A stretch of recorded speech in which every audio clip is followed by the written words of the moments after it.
മെച്ചപ്പെട്ട ചികിത്സാ സൗകര്യങ്ങളോ അത്യാഹിതം സംഭവിച്ചാൽ അടിയന്തര ചികിത്സ നൽകുവാനുള്ള സംവിധാനങ്ങളോ ഇല്ലാത്ത മൂന്നാർ മേഖലയിൽ അത്യാധുനിക സൗകര്യങ്ങളോടുകൂടിയ ഒരു ആശുപത്രി സ്ഥാപിക്കണമെന്ന ആവശ്യവുമായിട്ടാണ് പ്രധാനമന്ത്രിക്ക് ഭീമ ഹർജി സമർപ്പിക്കുന്നത്. മെച്ചപ്പെട്ട ആശുപത്രി സൗകര്യങ്ങളോ അല്ലെങ്കിൽ നൂതനമായിട്ടുള്ള ഒരു മെഡിക്കേഷൻ സൗകര്യങ്ങളോ ഒന്നും ഇല്ലാത്ത ഒരു സാഹചര്യത്തിൽ ഇവിടെയുള്ള നിർധനരായ മനുഷ്യർക്ക് അടിയന്തര ചികിത്സ ലഭിക്കണമെങ്കിൽ വളരെ പണം ചെലവാക്കി സമയം ചെലവാക്കി വിദൂരമായ സ്ഥലങ്ങളിൽ പോയിട്ട് ശസ്ത്രക്രിയ ചെയ്യേണ്ട അല്ലെങ്കിൽ അടിയന്തര ചികിത്സ തേടേണ്ട ഒരു സാഹചര്യമാണ് മൂന്നാറിൽ നിലവിലുള്ളത്. 1 ലക്ഷം പേരുടെ ഒപ്പ് സമാഹരിച്ച് ഹർജി സമർപ്പിക്കുന്നതിനാണ് centre for protection of social justice എന്ന സംഘടന ലക്ഷ്യമിട്ടിട്ടുള്ളത്.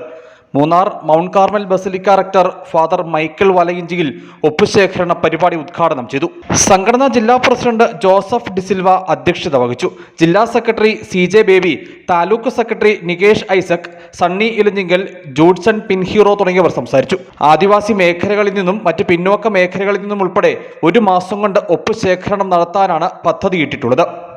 News bureau, Adimali.